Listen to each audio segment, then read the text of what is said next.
Hello everyone, welcome to Analog IAS Current Affair Analysis for 30th of October 2020. And in this video, we'll be dealing with a couple of issues. First one is about the issue of child trafficking, and this issue is inspired from an editorial taken from the Pioneer. And the second editorial is about the stubble burning problem, less pollution, more soil fertility, and it is taken from the Hindu. So we'll be dealing with these two issues in this video. So this article titled Nobody's Child is actually taken from a newspaper called The Pioneer.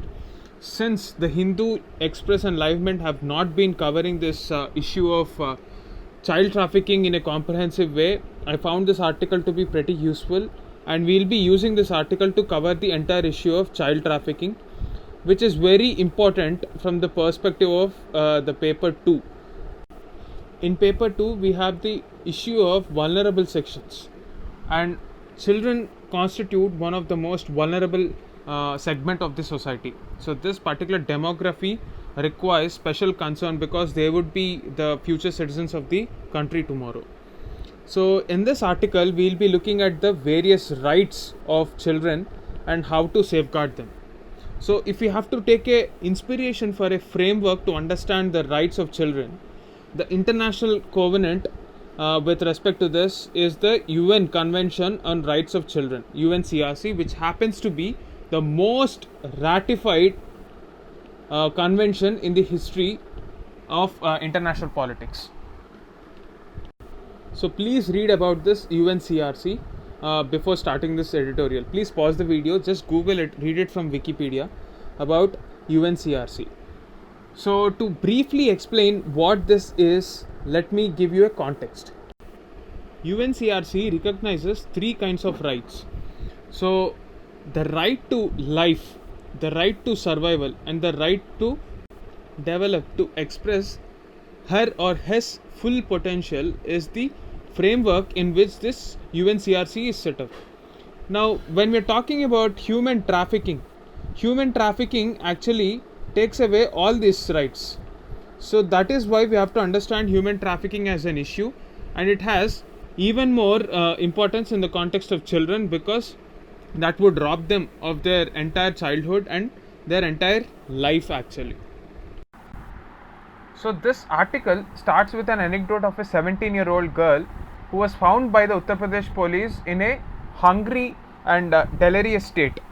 So she was actually sold to traffickers by her poverty-stricken parents on the advice of a neighbor in the village. So this girl was from Madhya Pradesh and was found in Uttar Pradesh in a very dilapidated condition.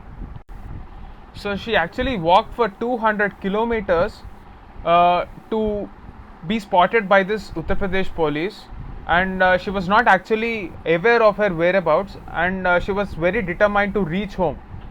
She was still 800 kilometers short of her home place. So the girl explained her plight and also that of 12 other minors who were confined to a small place in Delhi, and they were fortunate enough to escape that particular setup.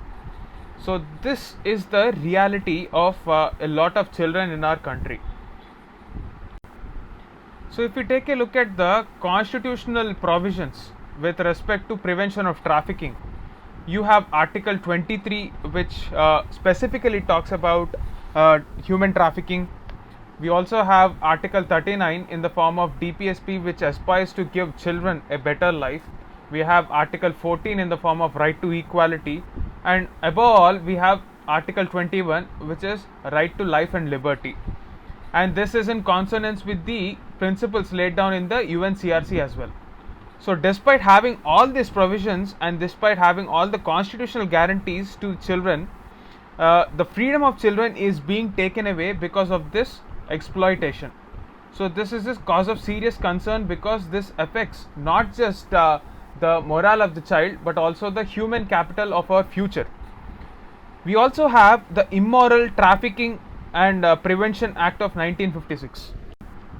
So this was actually taken up to give a legal hindsight to the convention that was signed on human trafficking in New York in 1950. but it was eventually redefined again in 1986 because the definition of the word trafficking was not actually worded properly in the original act. So, the definition of the term brothel leads to the inference that commercial sexual exploitation takes place only in a brothel and not in any other place, such as a normal house. So, this has actually led to a lot of loopholes in the law, and a lot of people got away. So, this act was not victim centric, and it has not emancipated the situation of a lot of girls in their early adolescence and later who became women. They were not protected from this act. As a reason, because of the lack of proper implementation of this Immoral Traffic Prevention Act, a lot of children were deprived of one of the principles, that is UNCRC's principles of right to development.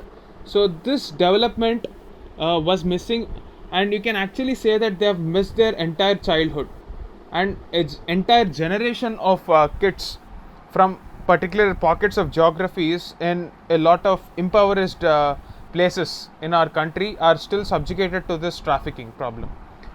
And to deal with this particular problem, we have our Nobel laureates Kailash Satyarthi's Bachpan Bachao Andolan, which has actually brought this issue to the limelight and raised concerns about the future of these kids. So here we can also use this Bachpan Bachao Andolan as an example of the role of civil society and role of NGOs in our country to solve the social problems. Even this is a part of our syllabus. If we take a look at the other set of laws which are trying to protect the rights of children, we have various commissions for the Protection of Children Rights Act, like National Commission for Protection of Children's Rights. We have various laws like right to education. We have other rights like POXO. But despite all these, the inhuman practice of human trafficking is still continuing. The other aspect of UNCRC, that is the right to development, involves another issue of child labor. We still have a lot of kids working in harmful conditions in factories, like say for example BD manufacturing, which is not at all good for a health of a child. We still see them working in those conditions. And one ugly truth that this article tries to project is that the reason why there is involvement of children in the sex trade is because there is actually a market for child pornography. So there will be no market for it if the society changes. Similarly, the role of society is again visible when we are talking about the violation of rights of minor girls.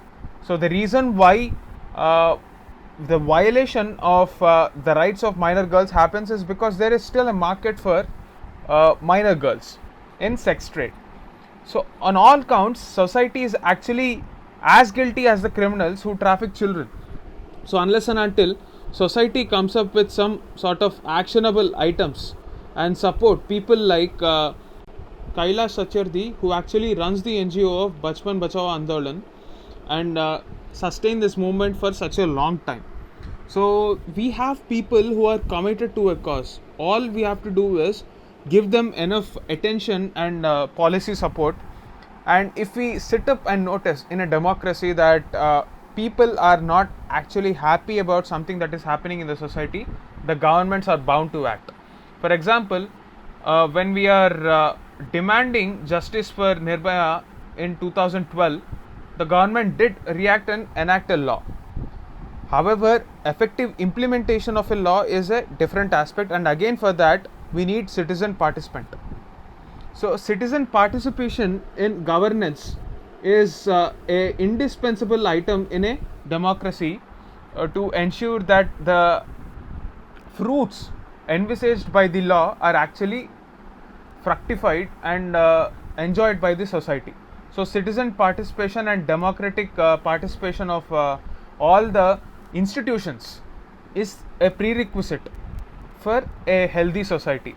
And you can use this conclusion in not just this particular issue but any other issue as well. So that is the gist of this article. The second article for the day is regarding the stubble burning problem and the air pollution it causes.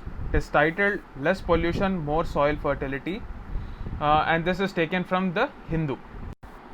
Every year around this time, we see a lot of articles in newspapers and news channels regarding the pollution in Delhi.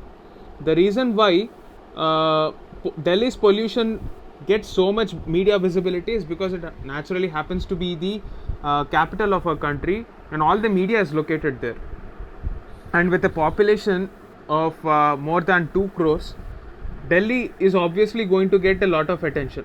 But this problem of pollution being linked to stubble burning, Diwali, firecrackers has time and again not yielded any positive conclusion, with a range of debates happening year after year.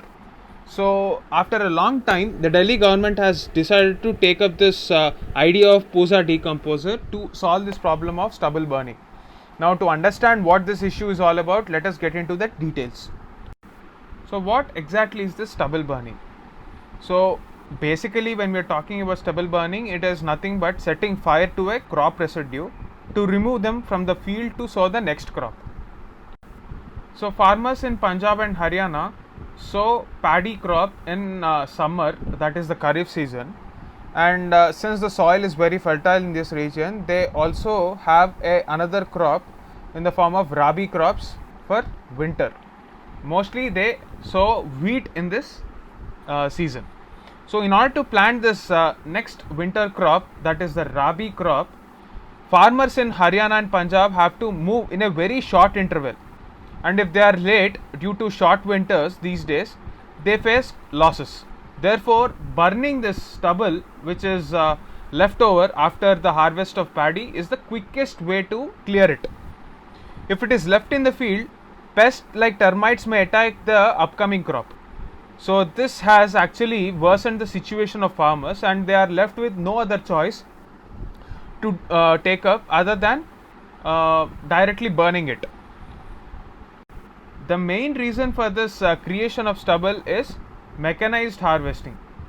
Now, if you take a look at the previous practices before mechanization actually started, the excess crop was used by farmers for cooking, as hay to keep their animals warm, or even as extra insulation for homes.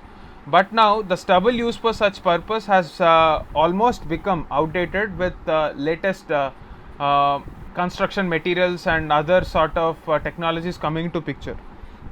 Also, if you take a look at the law created by Punjab Preservation of Subsoil Water Act, what this law has actually done is it made the time period of stubble burning concurrent with the onset of winter in northern India. So what actually happens is, in order to avoid water loss from the surface, the government created a law in such a way that the transplantation of paddy is actually delayed, and it is not done in the summer season but much later, when the summer is actually coming to an end.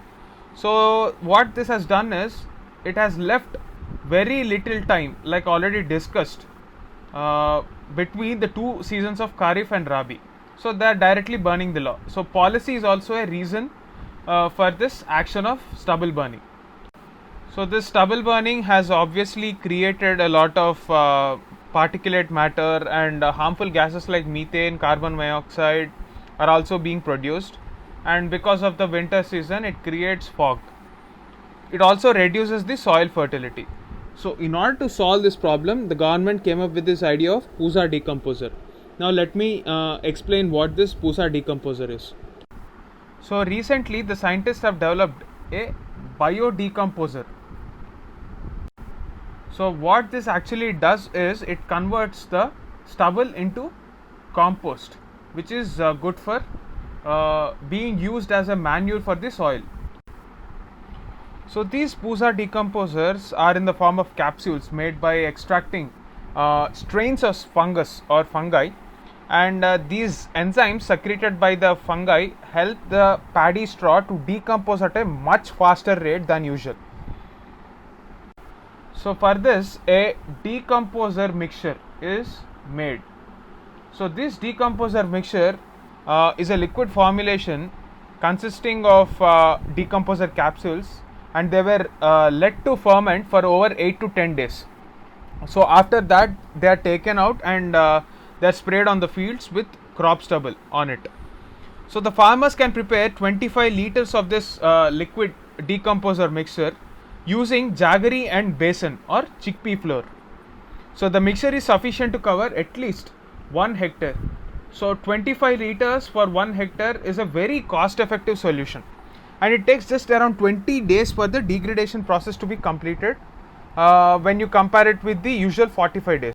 So if the farmers are educated regarding the benefits of this, and if the compost can actually enhance the soil quality, even farmers would be interested in taking this up.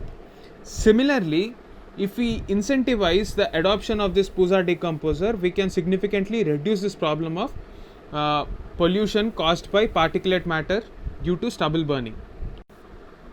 The issue was so serious that even the Supreme Court in the Aditya Dubey vs Union of India case has actually appointed judicial members to monitor the situation of air pollution in Delhi. So this step taken by the union government recently in consonance with the state government of Delhi is expected to yield certain positive results. Now we will have to see how this entire policy choice will shape up and reduce the potential of air pollution, and also at the same time increase soil fertility. That is the gist of this article.